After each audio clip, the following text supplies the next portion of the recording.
করেছে।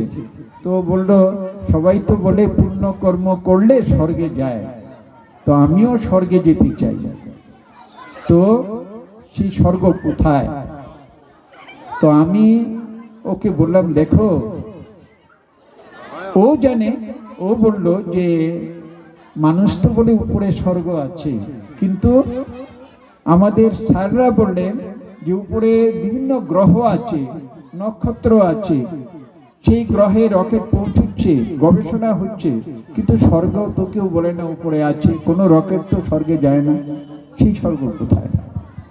তো আমি বললাম, দেখো, স্বর্গ তো উপরে নিচের সঙ্গে সম্পর্ক নেই। স্বর্গ মানে হলো, রবীন্দ্রনাথ ঠাকুর বলেছেন, বিশ্বজনের পায়ের তলে ধূলিময় যে ভূমি, সেই তো আমার স্বর্গভূমি। সবাই নিয়ে সবার মাঝে লুকিয়ে আছো তুমি। তুমি মানে ভগবানকে সম্বোধন করা হচ্ছে, সেই তো আমার তুমি। তো স্বর্গ আমাদের এই কাঞ্চনবাড়ি গ্রাম, তরুণীপুর, তারপরে আরো চলে গেলে রাতাছড়া, তারপর ফটিকরায়, কৃষ্ণনগর ইত্যাদি। মনে করো একটি গ্রামে, সেই গ্রামের সব মানুষ সৎভাবে চলছে, ধর্মের পথে চলছে, পরোপকার করেন, সবাই সত্য কথা বলেন, সবাই সবাইকে আপন করে যান, সবাই সবাইকে অত্যন্ত আপনজন হিসেবে মনে করেন। আর ওই পরিবেশে একটা সুন্দর পরিবেশ সৃষ্টি হয়েছে। ভগবান যেমন বলতেন, বসুধৈব কুটুম্বকম বা সিন্নন্তু বিশ্বে অমৃতস্য পুত্রা, বিশ্বের সকল মানুষ অমৃতের সন্তান। ওই গ্রামটিতে এই ধরনের একটা পরিবেশ বিরাজ করছে। সব মানুষ সৎপথে, ধর্মের পথে চলছেন, সবাই সবার উপর উপকার করছেন, সবাই সবাইকে সুখ দুঃখে সহযোগিতা করছেন। ওই গ্রামটি হলো স্বর্গ। স্বর্গ উপরে খুঁজলেও পাওয়া যাবে না, আর নিচে গেলেও পাওয়া যাবে না। স্বর্গে কারা বসবাস করে? দেবতারা বসবাস করেন। দেবতা কারা? এই মানুষের আকৃতিতে। আরেক কবি বলেছেন, কোথায় স্বর্গ কোথায় নরক, কে বলে তা বহুদূর। মানুষেতে স্বর্গ নরক, মানুষেতে সুর আর অসুর, মানুষের মধ্যে। তো মানুষ জন্মসূত্রে পশুর থেকে এসছে। বরাহের 10 অবতারে বলা হয়েছে, কেশব ধৃত, কেশব মানে কৃষ্ণ, কেশব ধৃত মিন রূপ জয় জগদীশ হরি, কেশব ধৃত কুর্ম রূপ জয় জগদীশ হরি, কেশব ধৃত বরাহ রূপ জয় জগদীশ হরি, কেশব ধৃত নরপুষু রূপ জয় জগদীশ হরি, কেশব ধৃত বামন শরীর জয় জগদীশ হরি, কেশব ধৃত বলরাম রূপ জয় জগদীশ হরি, কেশব ধৃত রাম শরীর জয় জগদীশ হরি, কেশব ধৃত বুদ্ধ শরীর জয় জগদীশ হরি, কেশব ধৃত কল্কি অবতার জয় জগদীশ হরি। 10 অবতার।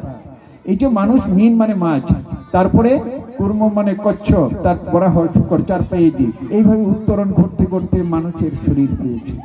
মানুষের আদিম মানুষ, সভ্য মানুষ, শিক্ষিত মানুষ, ধার্মিক মানুষ, তারপর দেবতুল্য মানুষ, তারপর সাক্ষাৎ ভগবান, ভগবান রামকৃষ্ণ, ভগবান বুদ্ধ, ভগবান অজস্র মানুষ। মানুষের শরীরে ভগবান, আর তারাই বসবাস করে। তারা এই ধরনের মানুষ যেখানে বসবাস করে, সেই জায়গাটিকে বলা হয় স্বর্গ। আর যেখানে মানুষ মারামারি হানাহানি করছে, রক্তপাত করছে, একে অপরের ক্ষতি করছে, স্বার্থপরতা নিয়ে দিন রাত অজস্র ঝগড়া বিবাদ, রক্তপাত ইত্যাদি, সেইটাই হলো নরক। যত্র জীব তত্র শিব। মানুষের ভিতরে শিবত্ব শক্তি আছে, শিব লুকিয়ে আছে। তার জন্য কোনো তীর্থস্থানে যাওয়ার প্রয়োজন নেই। ইদং তীর্থং ভ্রমন্তি মিদং তীর্থং ভ্রমন্তি আত্মতীর্থং ন জানন্তি কত মুখ্য ভরানো। তুমি এই তীর্থ সেই তীর্থ ভ্রমণ করে বেড়াচ্ছ, নিজের তীর্থকে জানবে না, ভগবান কোথায় পাবে? নিজের তীর্থকে জানো, একে তীর্থ হিসেবে গড়ে তোলো। আমি স্বচ্ছতায়, পবিত্রতায় আমার মনকে, শরীরকে, সর্বাঙ্গে আমি নিজেকে পবিত্র করে গড়ে তুলব। এটাই হলো সবচেয়ে বড় মন্দির। শরীরম ধর্ম মন্দিরম, এটাই সবচেয়ে বড় মন্দির।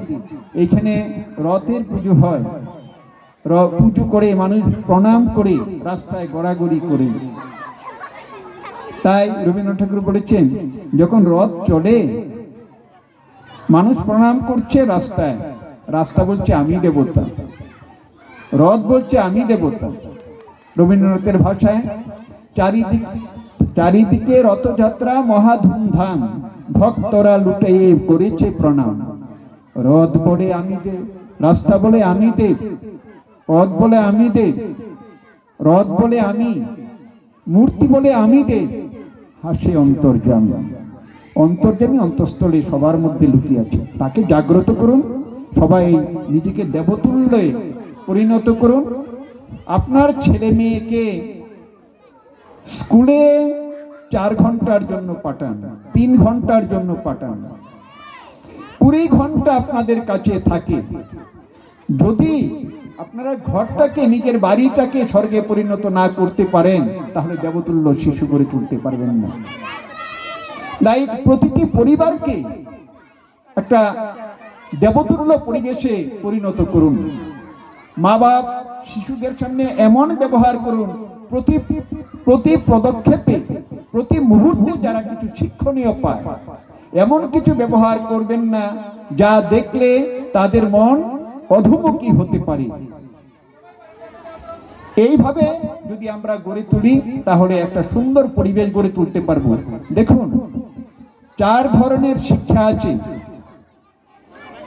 প্রথম শিক্ষা মা বাপ দেন, এটাকে বলে ফ্যামিলি এডুকেশন বা পারিবারিক শিক্ষা। তারপর 6 বছর বয়স থেকে স্কুলিং এডুকেশন, বিদ্যালয়ের শিক্ষা। তারপর সোশ্যাল এডুকেশন বা সামাজিক শিক্ষা। তারপর স্পিরিচুয়াল এডুকেশন, আধ্যাত্মিক শিক্ষা। প্রাচীনকালে ভারতবর্ষের শিক্ষা ব্যবস্থার সূত্রপাত হয়েছিল গুরুকুলে, মুনি ঋষিদের সংস্পর্শে। সেই শিক্ষা ছিল আধ্যাত্মিকতাময়, অন্য কোনো শিক্ষা দেওয়া হতো না। তার অনেক পরে এখন প্রাচ্য পাশ্চাত্যের শিক্ষার মিলনে গড়ে উঠেছে আধুনিক শিক্ষা।